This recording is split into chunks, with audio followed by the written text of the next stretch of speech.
മുഖ്യമന്ത്രി പിണറായി വിജയൻ ഈ കേരളം കത്തുമ്പോൾ പര്യടനം നടത്തിക്കൊണ്ടിരിക്കുകയാണ്. ഗൾഫ് പര്യടനമാണ്. നമ്മൾ പറയില്ലേ, ആർക്കോ പ്രസവ വേദന ആർക്കോ വീണ വായന എന്ന് പറയുന്നത് പോലെ അദ്ദേഹത്തിന്റെ ഈ ഒരു യാത്ര കാണുമ്പോൾ ജനങ്ങൾ മൂക്കത്ത് വിരൽ വെക്കുന്നുണ്ട്. പിന്നെ നമുക്ക് വിരൽ വെച്ച് അവിടെ പാട് വന്നു തുടങ്ങിയുണ്ട് ആർക്കും പ്രത്യേകിച്ചൊന്നും തോന്നുന്നില്ല എന്നുള്ളത് മാത്രമല്ല, അദ്ദേഹത്തിനോ നാണമില്ല എന്ന് പറയുന്നത് പോലെയാണ്. കാരണം അദ്ദേഹത്തിന്റെ ഈ ഒരു ഗൾഫ് പര്യടനം അത്യന്താപേക്ഷിതമാണോ, അത്ര അത്യാവശ്യമുള്ള സമയത്താണോ, തന്റെ മന്ത്രിസഭയുമായി ബന്ധപ്പെട്ടിട്ട് തന്നെ ഇത്രത്തോളം വിഷയങ്ങൾ ശബരിമല കൊള്ളയുമായിട്ടൊക്കെ ഉണ്ടായിരിക്കുന്ന ഒരു സാഹചര്യമാണ്. ഇന്ന് രാവിലെ അദ്ദേഹം ഒമാനിലെത്തിയിട്ടുണ്ട്. അപ്പോൾ അതിനു മുമ്പുണ്ടായിരുന്ന സ്ഥലത്ത് നിന്ന് രാഷ്ട്രപതിയെ സ്വീകരിക്കാനെത്തി, പിന്നെ മന്ത്രിസഭാ യോഗത്തിൽ പങ്കെടുത്തു. ഉറക്കമില്ലാത്ത രാത്രികൾ എന്ന് പറയാം, നിദ്രാവിഹീനങ്ങളാണല്ലോ മുഖ്യമന്ത്രിയുടെ ദിവസങ്ങൾ. വലിയതാണ്. ഈ ബ്രഹ്മരക്ഷസൊക്കെ ഇങ്ങനെ വലം ചുറ്റും എന്ന് പറഞ്ഞ് നമ്മൾ കേട്ടിട്ടുണ്ട്. അമ്മമാരൊക്കെ പറഞ്ഞു ബ്രഹ്മരക്ഷസ് ഇങ്ങനെ പിന്നെ ഗതികിട്ടാ പ്രേതങ്ങളും ഇങ്ങനെയൊക്കെയാണ് നമ്മൾ ഡെഫിനിഷൻസ് കേട്ടിട്ടുള്ളത്. അവിടെയൊക്കെ വല്ല അനർത്ഥങ്ങളും ഉണ്ടാവുന്നുണ്ടെന്നറിയില്ല. മുഖ്യനെ എവിടെ കാല് കുത്തിയാലും മാൻഡ്രേക്ക് പോയി ചെല്ലുന്ന പോലെയാണ്. അതാണ്. ഇത് വല്ലാത്തൊരവസ്ഥയാണ്. എന്തൊരു തിരക്കാണ് മുഖ്യമന്ത്രിക്ക്. പ്രധാനമന്ത്രിക്ക് ഇത്രയും തിരക്കില്ല, അമേരിക്കൻ പ്രസിഡന്റിന് ഇത്രയും തിരക്കില്ല. പണ്ടൊരു ഡിപ്ലോമാറ്റ് ഉണ്ടായിരുന്നു, ഹെൻറി കീസിഞ്ചർ. നിക്സന്റെ കാലത്ത് നിക്സണും ചൈനയും ആവോസ്യത്വം അന്ന് ഭരിക്കുന്നത്. അവർ തമ്മിലുള്ള ഡിപ്ലോമസി ഉറപ്പാക്കാൻ വേണ്ടിയിട്ട് രാഷ്ട്രബന്ധം ചരിത്ര പ്രാധാന്യമുള്ള സംഭവം പലതവണ പെക്കിങ്ങിലേക്കും തിരിച്ച് വാഷിങ്ടണിലേക്കും ഒക്കെ യാത്ര ചെയ്ത് ടു ആൻഡ് ഫ്രോ അങ്ങനെ ചെയ്തുകൊണ്ടിരുന്ന ഒരാൾ എന്ന് പറയുന്ന പോലെ ആയിരിക്കുകയാണ്, ആ ഒരു നിലയിലായിരിക്കുക മുഖ്യമന്ത്രി എന്ന്. അതുപോലെ തന്നെ റൂബിൻ എന്ന് പറയുന്ന ഇപ്പോഴത്തെ ട്രംപിൻ്റെ ഒരു സെക്രട്ടറി ഉണ്ട്. ഇസ്രായേലിൽ സമാധാനം കൊണ്ടുവരാൻ വേണ്ടി പലവട്ടം ഖത്തർ, പിന്നെ ഇസ്രായേലിൽ പോവും, തിരിച്ച് അമേരിക്കയിൽ പോവും, വീണ്ടും പോവും. ഇങ്ങനെ അതിന്റെ ഫലമായിട്ടാണ് ഇപ്പോഴത്തെ ഒരു താൽക്കാലിക കരാർ ഉണ്ടായിരിക്കുന്നത്. അതിന് മുമ്പ് വേറെ കാരണങ്ങൾക്കാണ്. ബൈഡന്റെ സെക്രട്ടറി 13 തവണയാണ് ഇസ്രായേൽ സന്ദർശിച്ചത്. അത്രയും തവണ തന്നെ ഖത്തറും സന്ദർശിച്ചിരുന്നു.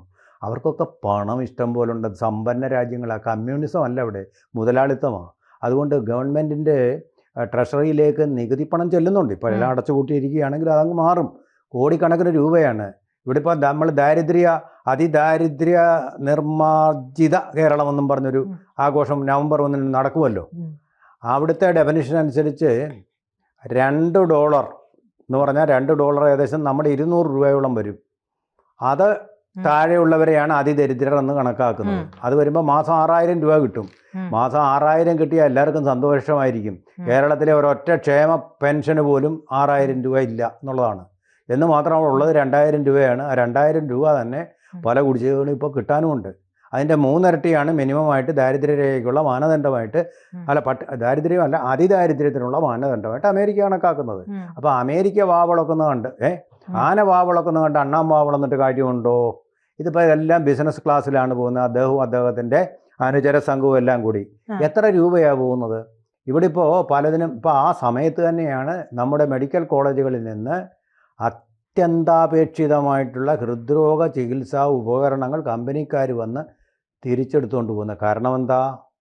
പൈസ ഇതുവരെ കൊടുത്തിട്ടില്ല. അതുപോലെ ദാരിദ്ര്യം അനുഭവിക്കുകയാണ് കേരളം എന്ന് പറയുന്ന സംസ്ഥാനം. അപ്പോഴാണ് അതിദാരിദ്ര്യ വിമുക്ത കേരളം എന്നും പറഞ്ഞ് വലിയ ആഘോഷമായിട്ട് കമലഹാസനെ, മമ്മൂട്ടി, താരങ്ങളെയൊക്കെ പങ്കെടുപ്പിച്ച് എന്തൊരു പളപളപ്പ്. അത് കഴിഞ്ഞ തവണ കേരളീയം അങ്ങനെയായിരുന്നല്ലോ. അപ്പൊ ഇത്തവണ അതിൽ തന്നെ നടത്തി കഴിഞ്ഞാൽ സ്പോൺസർഷിപ്പ് കിട്ടൂല. അപ്പൊ പേര് മാറ്റിയതായിരിക്കും. അതെ. എനിക്ക് തോന്നുന്നത് ഇതെല്ലാം ശബരിമലയിൽ നിന്ന് കൊണ്ടുവന്ന മുതൽ വല്ലുവാണോ ഇതിനൊക്കെ ഉപയോഗിക്കുന്ന പണം ഉണ്ടാകാൻ വേണ്ടി എനിക്ക് സംശയം തോന്നുന്നു. ഞാനൊരു കാര്യം ചോദിക്കട്ടെ. ഈ ആദ്യത്തെ പ്രവാസി മലയാളി സംഗമം 17 നടത്താനാണ് അദ്ദേഹം ആദ്യം പോയത്. അപ്പോ അത് നടക്കുന്നുണ്ട്. തുടർന്ന് സൗദിയിലുള്ള ദമാം, ജിദ്ദ, റിയാദ് എന്നിവിടങ്ങളിലെ പൊതുപരിപാടിയെ കഴിഞ്ഞ് 19-നാണ് അദ്ദേഹം എത്തിയത്. ഇനി അങ്ങനെയാണ് ചെയ്തിരിക്കുന്നത്. ഈ പറയുന്ന പ്രവാസി സംഗമം ഒക്കെ ഒരു മുഖ്യമന്ത്രി ഇവിടെ നിന്ന് പൊതുജനങ്ങളുടെ ഫണ്ട് ഉപയോഗിച്ച് ചാർട്ട് ചെയ്ത് അവിടെ പോയി നടത്തേണ്ട, ഉദ്ഘാടനം ചെയ്യേണ്ട അത്രയ്ക്ക് ഏറ്റവും അത്യാവശ്യമുള്ള ഒരു കാര്യമായിട്ട് നമുക്ക് കരുതാൻ കഴിയില്ലല്ലോ. ഒട്ടും നമുക്ക് ആവശ്യമുള്ള കാര്യമാണ്. അവിടെ നടക്കുന്ന സാംസ്കാരിക ചടങ്ങുകൾ, അവിടുത്തെ സാംസ്കാരിക സംഘടനകൾ നടത്തുന്ന സമ്മേളനം, അവർ പിണറായി വിജയനെ വിളിച്ചുകൊണ്ട് മാത്രം അവർക്ക് പണമുണ്ടെന്നേ. അവർക്ക് വേണമെങ്കിൽ മോഹൻലാലിനെ കൊണ്ടുപോകാം, സ്വീകരിക്കാം. മോഹൻലാൽ ഒരിക്കൽ പോയിരുന്നു അവിടെ. അതുപോലെ ഏത് നടനെയും, ഹിന്ദി നടനെ വേണമെങ്കിലും അവിടെ വിളിച്ചുകൊണ്ട് വരാനുള്ള പണവും ശേഷിയും ഒക്കെ ഉണ്ട്. പറയുന്നത് പോലെ പല ബിസിനസ് സംരംഭങ്ങളും ഇങ്ങോട്ടേക്ക് കൊണ്ടുവരാനാണ് എന്ന് പറയും. ഇതൊക്കെ പോകുമ്പോൾ പറയുന്ന ഒരു കാര്യം, കാരണം ഇതൊക്കെ പൗരപ്രമുഖന്മാരാണല്ലോ, സാധാരണ ജനങ്ങളെ അദ്ദേഹം കാണുന്നതേയില്ല. അപ്പോ അദ്ദേഹം ഈ പോകുന്നത് ഇതിനു വേണ്ടിയിട്ടാണ്. പക്ഷെ പലതവണ ഇത്തരത്തിൽ യാത്ര നടത്തിയിട്ടും പ്രത്യേകിച്ച് ക്ലച്ച് പിടിച്ചിട്ടുള്ള ഒരു ബിസിനസ് സംരംഭവും നമ്മുടെ കേരളത്തിലില്ല. മാത്രമല്ല പലതും കേരളത്തിന് വെളിയിലേക്ക് പോകുന്ന സാഹചര്യവും ഉണ്ടായി. അതെ, അവിടുത്തെ ലേബർ ക്യാമ്പ് പോയിന്ന് കാണട്ടെ, അവരുടെ അഭിപ്രായങ്ങൾ കാണട്ടെ. അവിടെ അല്ല പോകുന്നത്. വലിയ പണക്കാരായിട്ടുള്ള ആളുകൾ, ഉദ്യോഗസ്ഥന്മാരായിട്ടുള്ള ആളുകൾ, മുതലാളിമാരായിട്ട് ബിസിനസ് വിജയിപ്പിച്ച ആൾക്കാർ അവിടെയൊക്കെ ഉള്ള സ്ഥലങ്ങളിലാണ് പോകുന്നത്. ഈ പോകുന്നതേ കേരള ഗവൺമെൻറ്റിൻ്റെ ചിലവിലാണെങ്കിലും തിരിച്ചു വരുമ്പോൾ വമ്പിച്ച ഒരു നിധിയുമായിട്ടായിരിക്കും വരുന്നത്. ഞാൻ ആരോപിക്കുകയല്ല, പക്ഷേ സംശയിക്കണം. കാരണം എന്താണ്? തെരഞ്ഞെടുപ്പ് വരിക. തെരഞ്ഞെടുപ്പിൻ്റെ CPM-ലെ ഏറ്റവും വലിയ ഫണ്ട് റേസർ എന്ന് പറയുന്നത് മുഖ്യമന്ത്രി പിണറായി വിജയനാണ്. അതുകൊണ്ടാണ് MA ബേബി എന്ന് പറയുന്ന ഇതൊക്കെ മേലെയുള്ള ജനറൽ സെക്രട്ടറി പോലും കമാന്നൊരു അക്ഷരം ഉണ്ടാകാതിരിക്കുന്നത്. അങ്ങോട്ടേക്ക് പൈസ ചെല്ലണമെങ്കിൽ അവിടെ നടത്തണമെങ്കിൽ, അവിടെ ചായ കുടിക്കണമെങ്കിൽ ഫണ്ട് ഇവിടുന്ന് ചെല്ലണം. അതിൻ്റെ ഊർജ്ജം എന്ന് പറയുന്നത് ഇവിടെയാണ്. അത് മനസ്സിലായോ? ഇന്ധനം ഇവിടെയാണ്. അതുകൊണ്ടാണല്ലോ അദ്ദേഹം പറയുന്നത് അദ്ദേഹത്തിന് വിവരമില്ലാത്തത് കൊണ്ടാണ് എന്ന് മുഖ്യമന്ത്രി പറഞ്ഞിട്ടും ഈ നമ്മൾ ചർച്ച ചെയ്ത പിന്നെ എന്താ സമൻസിൻ്റെ കാര്യത്തിൽ അങ്ങനെ പറഞ്ഞിട്ട് ഒരു അക്ഷരം വേണ്ടിയോ ബേബി തിരിച്ചൊന്ന് പറഞ്ഞോ? ഇപ്പം പിന്നെ വലിയ വീരവാദമായിട്ട് പറഞ്ഞ് PM ശ്രീ പദ്ധതി ഞങ്ങളുടെ നയത്തിന് വിരുദ്ധമാണ്, ചർച്ച ചെയ്യുമെന്ന് പറഞ്ഞു വന്നിട്ട് ഇപ്പോൾ അടഞ്ഞോ? എന്താ ഇപ്പോൾ അവർ തീരുമാനിച്ചത്?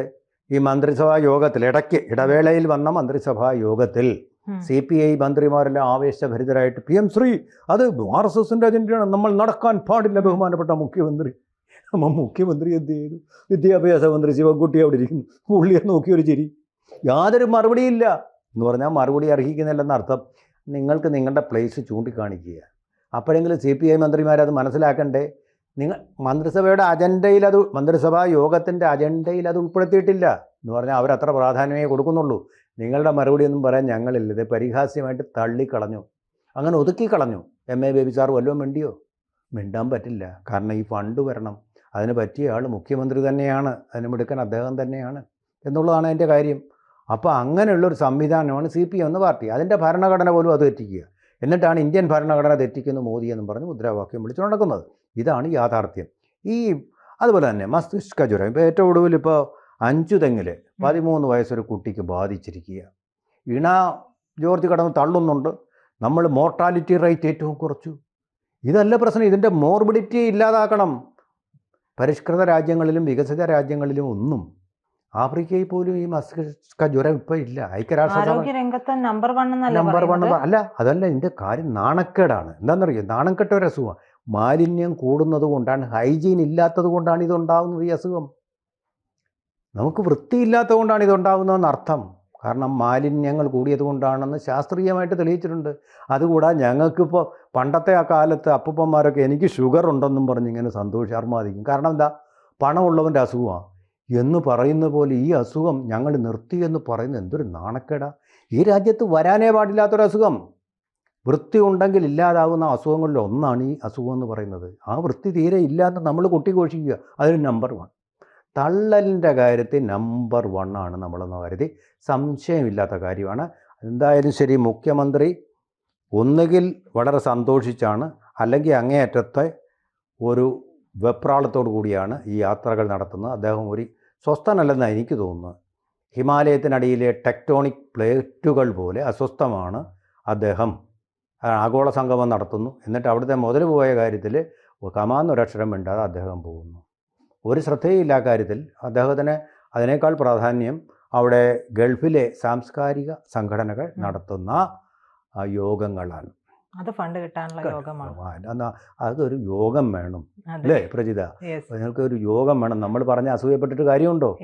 ഒരു യോഗം വേണം. കൂടുതൽ വാർത്തകളും വിശേഷങ്ങളും നിങ്ങളിലേക്ക് എത്താൻ ABC മലയാളം സബ്സ്ക്രൈബ് ചെയ്യുക, ബെൽ ബട്ടണും അമർത്തുക.